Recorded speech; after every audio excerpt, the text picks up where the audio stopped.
Kakšno bo numerološko leto 2025, nam bo danes zaupala numerologinja Lili Sorom. Lepo pozdravljena, dobrodošla, velika ljubiteljica mačk tudi, a ne? Absolutno, največja po moje.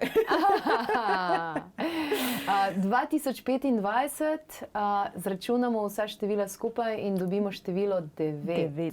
Res je, kar pomeni, da je leto transformacije. Z vidika človeštva zaključujemo 9-letni cikl. Spravi čas zdravljenja, spreminjanja, pa tudi sprejemanja stvari, ki nam mogoče niso všeč.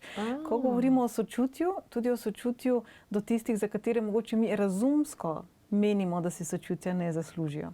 Tako da v bistvu leto bo zelo zanimivo, bo polno izzivov, je pa ta petka na koncu tista, ki prinaša zelo veliko nihajoče energije. Na nek način, če ne bomo mi prizemljeni, če ne bomo mi vedeli, kdo smo, česa si želimo, tako kot muce, muce so si vedno zelo na jasnem, kaj jim paše in kaj ne, potem pa lahko govorimo o zelo turbulentnih, vihravih energijah, ki bodo negotove, ki bodo nihale, ki bodo lahko šle z enega ekstrema v drugega.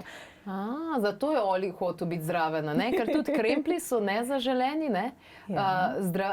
Energija, ki zdravi, mačke imajo neverjeten potencial.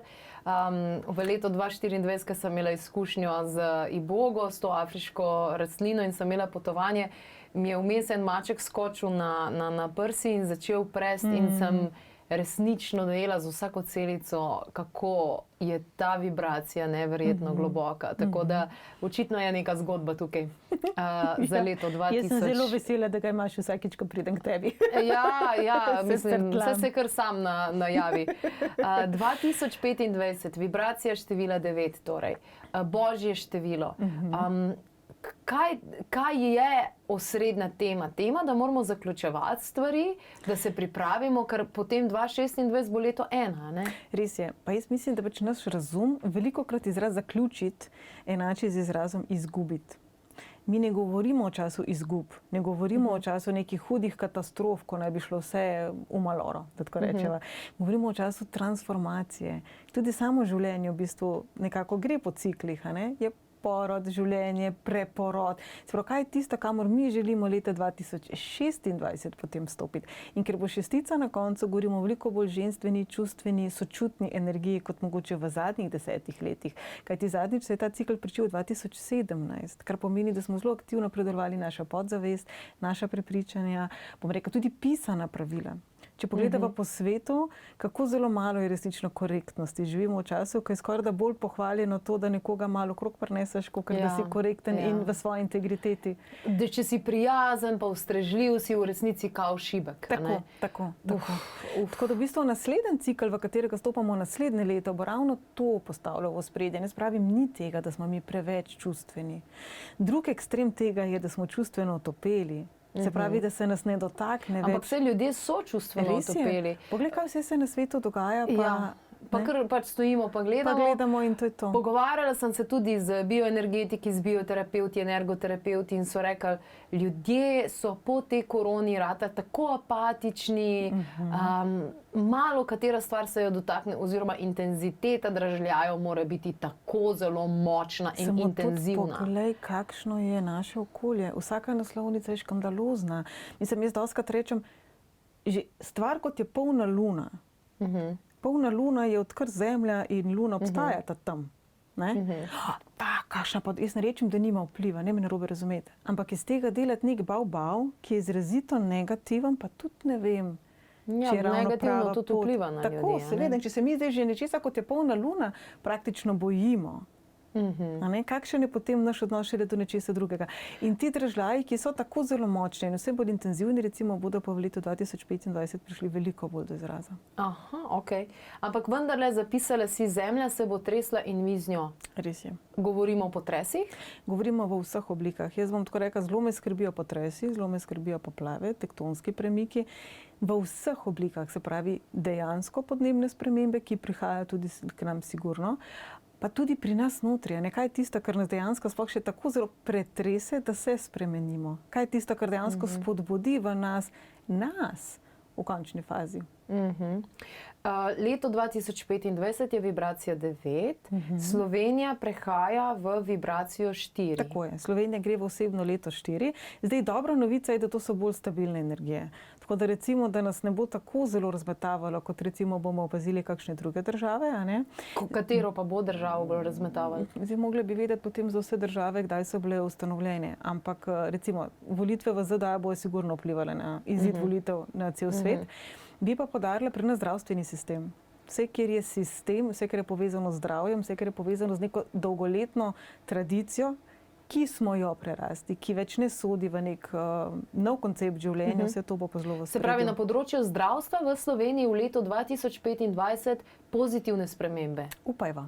Vedno imamo izbiro. Numerologija uči, da pač vedno gremo lahko ali po poti svobode in nekih novih začetkov. Ampak v vsakem primeru bo šlo v smer, da moramo mi čim bolj poskrbeti za svoje zdravje. Absolutno. Da, ne, da je naše zdravje ni odgovornost zdravnikov, ampak...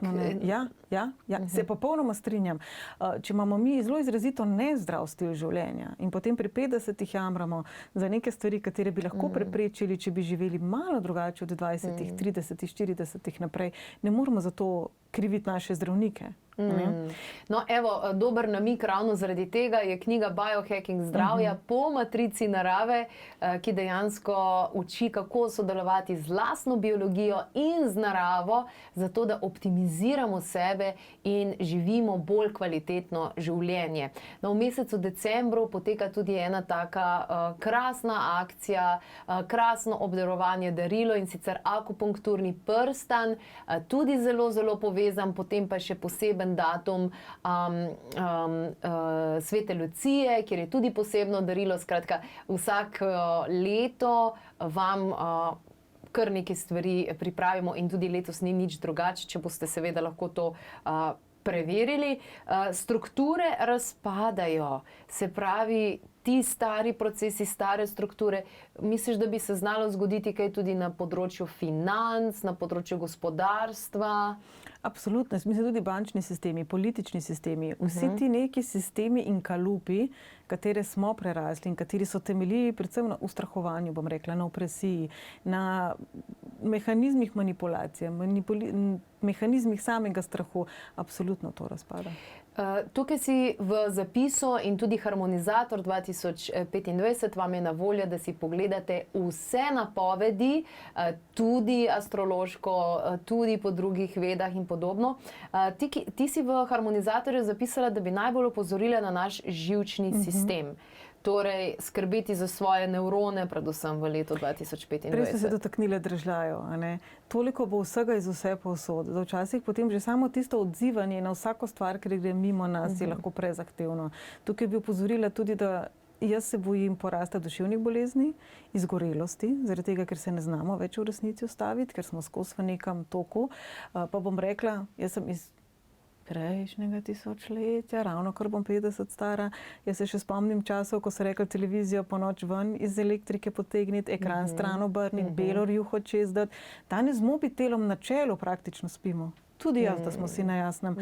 Se pravi, toliko je teh držav, takih in drugačnih, ki smo jih normalizirali z tekom dneva, ki se jih ne zavedamo in se več ne ustavimo toliko, da bi se znova povezali z naravo, da bi znova poslušali sebe in da bi se pravzaprav razbremenili.